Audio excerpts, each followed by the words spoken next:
The average weight of a group of 15 students is 70 kg.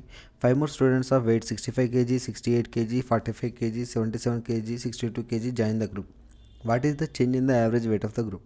Change అడిగాడు. First number of students in the first initially ఎంత ఉన్నారు? Number of students and initially 15 members ఉన్నారు. వాళ్ళ యొక్క average wait ఎంత? 70.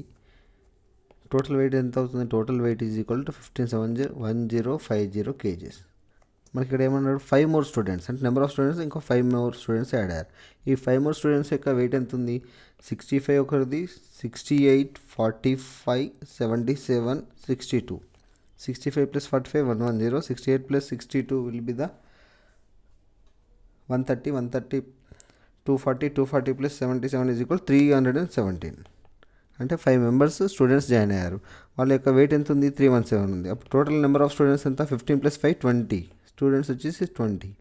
Total weight 1050కి ఈ 317 add చేయాలి. 317 అప్పుడు ఎంత? 1367 kgs అవుతుంది. 20 స్టూడెంట్స్ యొక్క టోటల్ వెయిట్ 1367 అయినప్పుడు యావరేజ్ ఏమవుతుంది? 1367/20 is equal to 68.35 kgs. 68.35 kgs.